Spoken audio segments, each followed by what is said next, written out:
Hola, ¿qué tal? Bienvenidos. Gracias por acompañarnos en una emisión más de Debate Expresa. Los saludan sus amigos Soto René Cáceres y Arturo Carrasco. Muchas gracias por acompañarnos en esta serie de entrevistas a los candidatos que buscan obtener un puesto en la elección del Poder Judicial Federal. El día de hoy nos acompaña Osiris García, candidata a magistrada en materia civil, ¿no? Ella tiene más de 2 décadas de experiencia, pero bueno, dejamos que sea ella la que nos comente quién es, por qué es y que parte de la ciudadanía pueda votar por ella. Osiris, ¿cómo estás? Buenas tardes, bienvenida. Muchísimas gracias por aceptar este espacio. Buenas tardes, ¿no? Pues muchas gracias a ustedes por la invitación. La verdad es que este espacio para poder hacer del conocimiento de la población nuestra candidatura es fabuloso. Pues me presento, soy Osiris Aide García Torres, tengo 23 años como abogada, me he desempeñado en el ámbito privado y público. En el Poder Judicial de la Federación ya son 13 años los que se suman en mi carrera como secretaria de proyecto en juzgado de distrito y tribunal colegiado. Y pues, ¿por qué estoy participando aquí? Bueno, tenemos una reforma que nos manda a elegir jueces y magistrados por voto directo. Entonces, si queremos que lleguen personas bien capacitadas, con la mejor preparación, pues ¿quién mejor que a los que ya estamos en el Poder Judicial de la Federación? Eso es lo que me motivó a inscribirme en este proceso, porque bueno, creo que puedo contribuir con mi granito de arena a que la impartición de justicia pueda mejorar. ¿Qué tal, Osiris? Habla Arturo Carrasco. Un gusto que nos acompañes en Debate Expresa. Y quisiera saber, Osiris, ya mencionaste por qué esta elección, que es un momento histórico que estamos viviendo en el país. Ya también René señalaba que, pues, a partir de la reforma se da este proceso, pero me gustaría que nos dijeras tú, Osiris, ¿por qué decidiste participar? ¿Qué te motivó a involucrarte en este proceso histórico? Pues la verdad, les voy a confesar que yo estudié derecho porque desde pequeña esa era mi inquietud. Yo soy hija de profesores normalistas. Mi mamá era orientadora y me acuerdo perfecto en su época de secundaria, siempre se preocupaba por sus alumnos, porque no desertaran, pese a la problemática social que tenían en aquel momento. Me sabía yo una veintena de historias de alumnos que dejaban la escuela porque no tenían recursos para pagar estudios, porque los corrían de la casa que era de los abuelos, porque habían sido abusados sexualmente por algunos familiares. Eh, Eran injusticias de temas legales. Entonces, desde ahí, yo viendo a mis papás siempre apoyando a sus alumnos, a los papás de sus alumnos, yo decía, ¿por qué hay tantas injusticias? Y me sentía ya desde pequeña impotente por no poder hacer nada por ayudar. Y entonces dije, no, yo voy a estudiar derecho. Y cuando yo sea juez, estas injusticias no van a pasar. Bueno, pues crecí y cuando fue el momento de elegir carrera, pues no había más, había que estudiar derecho. Pero el derecho tiene un campo muy amplio. Yo desde un principio tuve la inquietud de que fuera desde el punto de vista juzgadora. Entonces tú entras a la universidad pensando que vas a ser juez porque pues vas a hacer un examen y vas a ir escalando. Pero ahora que cambian las reglas del juego y que hay que salir a las calles a pedir el voto a una elección, pues hay que hacerlo, porque aquí en esta vida el que no se adapta se extingue. Entonces, si mi motivación desde pequeña era ser juez y ahora esta es la forma, pues se hace lo que sea necesario, como en este caso, salir y pedir el voto. Osiris, precisamente lo que estás diciendo es muy importante. No solo nos da mucho gusto, como lo hemos ya mencionado anteriormente, que gente preparada como tú es la que debe estar en esta contienda. Es decir, ha habido mucha resonancia en términos de que la ciudadanía pensaba, ¿no? O tiene esta idea preconcebida de que llegan gente que no está preparada, que no tiene experiencia, ¿no? Y nos hemos dado cuenta con el día a día que no es así, ¿no? Que hay gente como tú, ¿no? Que se ha preparado lo suficiente, que conoce de la materia, pero además que conoce, ¿no? A la ciudadanía a la que pretende servir. Y eso a nosotros nos parece fantástico. Ahora, en esos términos, Osiris, ¿qué es lo que estás proponiendo tú, ¿no? Como novedoso, ¿no? O como propuesta de campaña, ¿no? Para el puesto que deseas representar, que es además de magistrada en materia civil y además pudieras comentarle al auditorio qué es esto de ser magistrada. Pues comenzamos. Un magistrado es el que revisa que las determinaciones que ya tomó el juez sean correctas, que no haya omitido pruebas o no haya dejado de valorar uno de los hechos. Y si hay algo mal, lo corrige. Eso es un magistrado. Ahora, específicamente en materia civil, los magistrados vemos temas de personas y patrimonio. ¿Qué implica esto? Desde que te casas, te divorcias, tienes hijos, te separas, hay que darles pensión alimenticia, o vamos a ver qué régimen de convivencias vas a tener con los hijos cuando los papás están separados. Y en temas de patrimonio vamos a ver que si yo presté dinero y no me lo quieren pagar, ¿qué voy a hacer? Si renté una casa y ahora no me la quieren devolver. Eh, ¿Qué pasa con los bienes después de la muerte? O sea, la herencia, si hay testamento, no hay testamento, familiares, no hay. Si una empresa se va a lo que se denominaba antes quiebra, ahora concursos mercantiles. Esos temas son los que ve un magistrado en materia civil. Ahora, ¿qué estoy proponiendo? La reforma en general lo que pretende es que los candidatos salgamos a pedir el voto. Entonces, en ese sentido, yo qué te podría decir que en estos recorridos que he estado haciendo por las alcaldías de Milpalta, Xochimilco y Tlalpan, que son las que corresponden a mi distrito electoral, que es el número 8, lo que he recabado del sentir de la gente es que sienten que los jueces, y ya ni te digo de los magistrados, están allá, lejos, inaccesibles e inalcanzables como las estrellas, porque muchos de ellos comentan que han tenido algún problema o un litigio o un juicio y han querido buscar al juez o al magistrado y vente mañana, te voy a dar una cita, está ocupado, hoy no te puede atender, pasa con el secretario y así los traen de pelotita de ping-pong, nunca pueden hablar con el juez. Y cuando sale un fallo, una sentencia en su contra, es un sentimiento tan grande de tristeza, impotencia y de frustración de decir, híjole, resolvieron en mi contra y ni siquiera me escucharon. Porque cuando te escuchan, tu percepción sobre la impartición de justicia cambia, aunque el fallo siga siendo adverso a tus intereses, pero por lo menos dices, me desahogué, me escucharon, eh, manifesté mi punto de vista, les hice sentir lo que pasaba y aún así no funcionó, pero bueno, se hizo lo que se pudo. Esa percepción de la justicia es la que yo quiero cambiar. ¿Y cómo la voy a cambiar? Con justicia a puertas abiertas. Cuando una de las partes en conflicto tenga un asunto en el tribunal que yo esté dirigiendo porque me favorezcan con el voto, van a tener acceso directo a hablar conmigo, sin intermediarios, sin barreras, sin obstáculos. ¿Por qué? Primero, porque es mi responsabilidad como servidor público. Y segundo, porque yo quiero acercarme a la gente. También hemos escuchado muchos abogados que dicen, dame tanto para que el asunto salga a tu beneficio. Es que el juez quiere tanto. ¿Y saben qué pasa cuando el juez no está cerca de las partes en conflicto? Las partes se llevan esa percepción y dicen, sí, este juez es bien corrupto, se vendió. Pero si yo como juez les doy su derecho a ser escuchados, ellos van a darse cuenta que yo no estoy pidiendo un peso y que si el fallo salió contrario a sus intereses, fue porque no tuvieron una buena defensa o simplemente no tuvieron la razón. Pero porque yo ya se los expliqué con palabras claras, no con los tecnicismos de las sentencias, sino con palabras que personas como tú, como el chico de la tienda, como los que juegan fútbol, pueden entender sin ser abogados. Entonces, a diferencia de otros candidatos, sé que todos traemos la onda de justicia cercana a la gente, pero esta específicamente es mi forma de acercar la justicia a la gente. Osiris, de esto que comentas, que creo que es el meollo de esta reforma, lo que se buscaba precisamente acercar más la justicia al pueblo en general, porque es cierto lo que mencionas, ¿no? Muchas veces uno veía a los jueces, a magistrados, a los ministros en las alturas y uno decía, pues jamás me van a apelar, mi caso jamás se va a resolver. Y tú como lo planteas, como lo observas con base en esta experiencia que tienes, dices, no, yo voy a buscar una ejercer el cargo de manera diferente. Y en este sentido yo quiero preguntarte, en caso de que tú resultes electa, ¿cómo te imaginas desempeñar en el cargo? ¿Qué cambiarías en tu ejercicio, en las funciones que asumirías?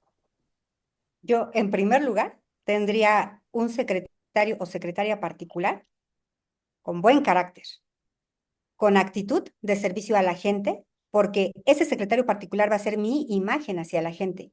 Y lo primero que yo le diría es, somos servidores públicos y nos debemos a la gente. Ahora nos deberíamos a su voto. Entonces, cualquier persona que quiera hablar conmigo, primero se le trata con respeto, con dignidad y de forma inmediata. Si yo lo puedo atender, lo atiendo. Si no lo puedo atender de momento, que no pase mucho tiempo, pero hoy mismo se le atiende. Bueno, porque puede suceder que estamos en sesión, esas sesiones son públicas y bueno, tal vez tendremos que esperar a que termine la sesión para poderlo atender, pero ese día se le atiende. ¿Por qué? Porque si somos servidores públicos, estamos para servir al público y es nuestra responsabilidad. Si a nosotros no nos gusta la atención al público, no tiene caso que estemos postulándonos para un puesto al servicio público. Osiris, hablabas hace un momento sobre un tema muy interesante, que es esta cuestión de la cercanía con la gente, ¿no? Y en esos términos me parece que bien lo decías también, ¿no? O sea, ahora hay que salir a las calles, hay que ir a territorio, hay que buscar el convencimiento de la población, ¿no? Hay que explicarles qué es lo que se está llevando a cabo, ¿no? Y en esos términos yo quería saber cómo vives día a día la contienda electoral, es decir, sabemos que hay muchas restricciones en términos de presupuesto. También sabemos que puede haber o no equidad en el proceso, ¿no? Habrá, y lo platicábamos con otros candidatos, que pueda haber o no, ¿verdad? Para que no nos digan eso nosotros, este, eh, que unos tengan apoyos partidistas o tengan apoyos sectoriales, no sé, por ejemplo, vecinales, o que tengan apoyos de cualquier otro tipo. ¿Tú cómo vives el día a día? Porque sé que sigues en el ejercicio del cargo. ¿Cómo sigues el día a día de tu contienda? Para más si valoras que hay o no una equidad en la misma. Pues mira, a nosotros nos dieron oportunidad de tener un horario hasta las 3 de la tarde con motivo del proceso electoral. Entonces, después de las 3 de la tarde es cuando yo puedo desplazarme a mis alcaldías de Xochimilco, Milpalta y Tlalpan, que para cualquiera de las tres que yo vaya, pues ya me aventé mis 2 horas de camino. Entonces, estoy llegando por allá como a las 5 de la tarde. Fíjense que ha sido un proceso que para mí ha sido todo un reto. Un reto porque yo siempre estaba acostumbrado a estar en el escritorio prácticamente sin contacto con la gente. Y esto de salir y pedirles el voto, de mostrarte cómo eres como persona, porque incluso en las redes sociales, yo no tenía redes sociales y yo era muy apática a publicar cosas sobre mi vida personal o sobre mi familia. Y de repente tengo que grabar videos en donde tengo que decir quién soy como mujer, como esposa, como mamá, como hija y como profesionista, y además dar una propuesta de campaña. La verdad se me hacía muy difícil. Recuerdo que la primera vez que intentamos hacer el video, yo les decía a mis familiares, híjole, ¿saben qué? El guión que hicimos está bien, pero lo que no me gusta es la candidata. O sea, esa candidata no me convence, no me termina de gustar, pero al cabo de los días de que he estado saliendo a territorio a platicar con las personas, la verdad es que ellas me animan mucho, me felicitan por tener el valor de postularme y andar tocando puertas y me dicen, pues mucha suerte, ojalá que sí quedes. Sé que esta situación de la política es algo muy engañoso porque pues a veces te dicen que están contigo y luego ya no votan por ti o simplemente no votan, pero esa inyección de energía que te da la gente allá afuera cuando yo estoy en los mercados, afuera de las escuelas, estoy en el kiosco, en los jardines, repartiendo volantes. Pues como todo, hay personas que ni siquiera te reciben el volante. Eso sí no me ha tocado que nadie sea grosero conmigo. Estas alcaldías me han tratado, la gente muy, muy cordial y yo me he sentido arropada porque les puedo decir que gremios como el de adultos mayores o las mujeres han tenido a bien escucharme y dedicarme su tiempo, porque muchas veces la vida nos corre tan deprisa que nosotros mismos hemos ido en la calle y nos quieren dar un volante y lo recibimos sin poner más atención. Y yo cuando les entrego mis volantes les digo, ¿me permites explicarte? ¿Me regalas 2 minutos para platicar contigo? Y a veces se quedan pensando, pero en lo que se quedan pensando yo ya les estoy aventando mi speech de, oye, ¿conoces a algún candidato a juez a algún juez o magistrado? No, pues te felicito porque ya conoces una, yo soy tu candidata. Y ahí les empiezo a platicar y ya sobre la marcha, pues ya cuando veo tengo, por ejemplo, en los mercados ya tengo a la de al lado, o alguien que fue a comprar ya se paró al lado de mí, me está escuchando y me pide mi volante. Entonces, ha sido un reto que no les puedo decir que es prueba superada porque pues no hemos visto el resultado de la elección todavía, pero la experiencia me ha gustado, creo que no lo estoy haciendo tan mal y al final de cuentas, este tipo de experiencias te enseñan mucho y el día de mañana, eso es lo que me queda. Oye, Osiris, comentas que la candidata no te llenaba, pero ahora ya escuchándote, ya viendo lo que comentas, pues ya vemos que ya estás puesta en el papel de candidata, ya me convenciste, lástima que yo no voto por esos lares, si no ya tenías mi voto, Osiris, pero Muchas gracias. lástima. Oye, de esto que mencionas, de lo que estabas comentando con René hace un momento, sabemos todos que pues este proceso electoral es histórico por muchas razones. Para ustedes también representa un reto nuevo, como tú mencionas, en tu caso es totalmente algo que nunca habías vivido y que ahora estás probando por primera ocasión. Pero a mí me gustaría saber tu opinión como candidata, como especialista en la materia y también con toda la experiencia que tienes. Quisiera saber si tú consideras que este tipo de elecciones, este tipo de procesos fortalecen o van a debilitar la independencia judicial. Pues mira, creo que el tema de la independencia judicial es un tema también de valores, porque los candidatos podemos ser dependientes o no, al margen de que hayamos salido por un concurso de oposición o de que ahorita estemos por elección popular. Incluso antes, cuando todos eran de jueces por carrera judicial, hay que ser honestos. El Poder Judicial tenía mucha oportunidad de mejorar y lo sabemos porque trabajamos dentro. Pero eso no quiere decir que el hecho de ser de carrera judicial te garantiza independencia o que el hecho de ser por elección popular te garantiza una dependencia. Creo que esa parte es muy importante, pero también depende de nuestros valores. Yo hace rato les comentaba que yo soy hija de profesores normalistas y cuál fue la situación que me motivó a estudiar derecho y quererme dedicar, no de hoy, no de ayer, sino desde que tengo la idea de estudiar derecho, a la impartición de justicia. Y sobre esa base, creo que uno se puede conducir.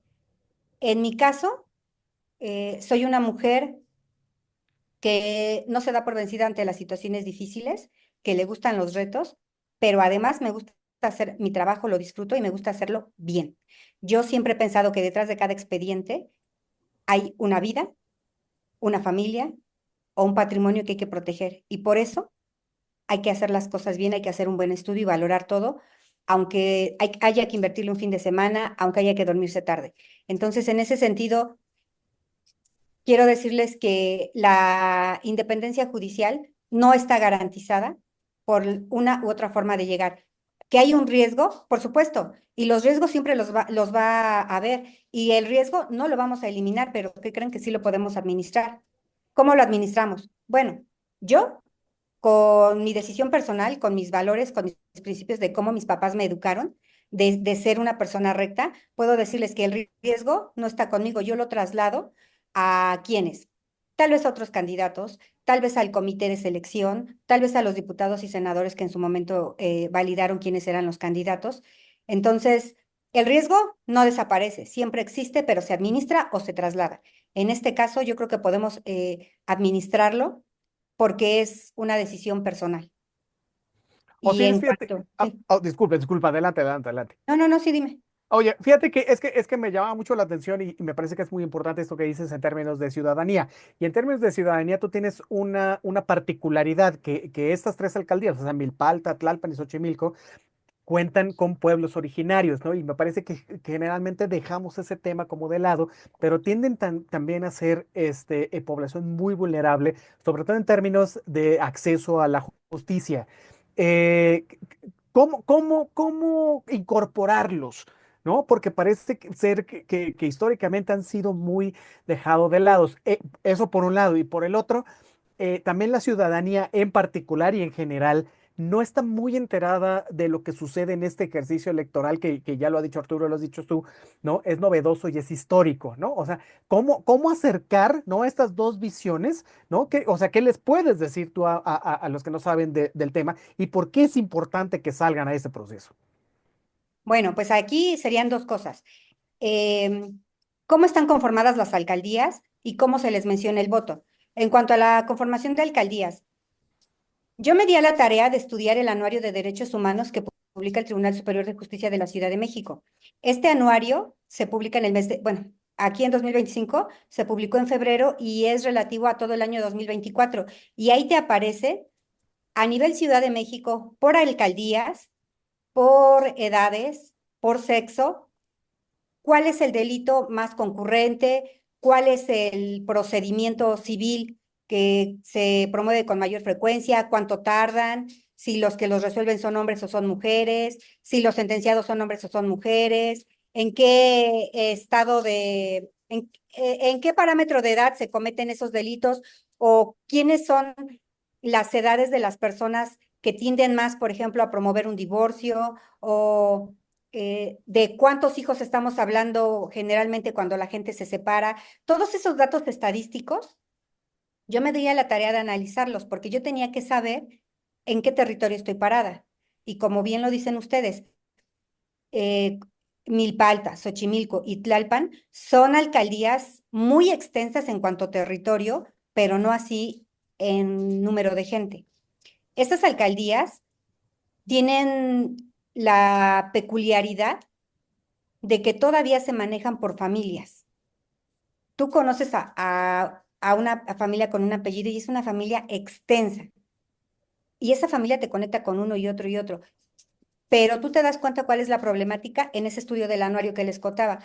Un problema que ellos tienen, así muy grande, es el de la herencia. ¿Por qué? Porque son extensiones de tierra muy grandes, pero vienen esas tierras desde el abuelito, el bisabuelito, el tatarabuelito, y como no tienen una asesoría jurídica, pues no hacen testamento, después fallece el titular del predio y es un ir y venir de la gente que no sabe cómo actuar, no, los juzgados no están tan cerca, hay mucho adulto mayor, porque también hay que recordar que conforme a los datos del INE, México está cambiando de una población joven a una población adulta mayor. Nuestra esperanza de vida incluso ya es de 75 años, cuando antes nuestros abuelitos vivían 30, 40 años porque de cualquier enfermedad fallecían. Entonces, ahorita con 75 años, nuestro nivel de la población va para adulto mayor. Entonces, con esos datos hay que trabajar y hay que dar propuestas. Cuando yo ando en campaña y ando tocando puertas, ¿qué les digo a las personas? Uno, me presento. Les doy a conocer que esta elección es histórica porque es la primera vez que se va a hacer en México. Les platico que eso va a suceder el 1 de junio, que es muy importante que voten, que es un magistrado, que ve en materia civil y les doy mi propuesta. Entonces, en estos recorridos hay que hacer dos cosas: dar tu propuesta y hablar de manera didáctica sobre el proceso electoral para que a la gente se le haga atractivo, porque recordemos que en esta elección no va un presidente municipal, un gobernador o un presidente de la República, que es lo que hace atractiva a una elección ordinaria como a las que estamos acostumbrados. Ahorita ellos no van, entonces no tenemos una elección de una personalidad ancla que despierte el interés de la población. ¿Quién tiene que despertar el interés? Nosotros, los candidatos. Nosotros tenemos que darles la información. Y esa es la forma en la que yo he estado interactuando con las personas de estas alcaldías, tomando en cuenta también que hay que juzgar ahí con perspectiva de vejez, esto es, tomando en cuenta la edad avanzada de las personas, su situación económica y el tipo de enfermedades que pudieran tener y que eso les disminuya sus posibilidades de acceder a la justicia. Además, el tema intercultural, porque como ustedes lo dicen, no es lo mismo que tú vengas a pedir el voto a una alcaldía como Benito Juárez, como Gustavo Amadero, a que te vayas a un pueblo originario en donde les decía esto se maneja por familias, son muy tradicionalistas y además tienen sus usos y costumbres. Sí, hay que aplicarles la ley, pero no hay que perder de vista sus usos y costumbres. Osiris, ha sido muy interesante escucharte, nos ha dado mucho gusto y te agradecemos el tiempo. Y pues ya vamos a cerrar esta emisión de Debate Expresa, pero antes de cerrar, quisiera que nos dijeras al público que te escucha, la gente de estas alcaldías, un último mensaje y cómo te pueden encontrar en la boleta. Claro que sí. Eh, Sin duda creo que soy su mejor opción. Punto número uno, porque tengo las credenciales necesarias. Yo soy licenciada en Derecho por la UNAM, entonces soy orgullosamente Puma. Tengo maestría en Derecho, especialidad en Justos Orales, doctorado y varias certificaciones y cursos, porque un reto para mí es que todos los años yo debo de estudiar algo como propósito de vida. Tengo 23 años ya de experiencia, como les comentaba, pero además tengo el gusto de hacer la actividad que me llena, que disfruto, que es impartir justicia. Entonces, por eso les pido que este 1 de junio confíen en mí, en que soy una persona honrada, trabajadora y muy comprometida. Yo soy una mujer como muchas de las que me están viendo, que son mamás, amas de casa, profesionistas, pero además quieren salir adelante escalando un peldaño más. En la boleta rosa estoy con el número 12, García Torres Osiris Aide. Recuerden que su causa es mi causa y por eso me comprometo a hacer de la justicia algo mejor de lo que tenemos hoy. Oye, Osiris, muchísimas gracias por estar con nosotros. Sin duda alguna, una candidata con una gran formación académica y profesional, ¿no? Pero también, y nos da mucho gusto esta parte, así muy informada de las necesidades de la ciudadanía, ¿no? A la que aspiras representar como magistrada. Pues ya lo saben, a todos los que vivan estas tres alcaldías, Osiris García Torre es la boleta rosa, la número 12. Entonces, bueno, pues muchísimas gracias, Osiris. Si nos permites, días antes de que termine el proceso electoral, ojalá podamos tener otra entrevista contigo para que nos digas cómo es el cierre de este proceso, bueno, y podamos platicarlo. Ay, claro que sí. Muchas gracias a ustedes, a su amable auditorio y cuando quieran estamos a la disposición para seguir platicando sobre estos retos.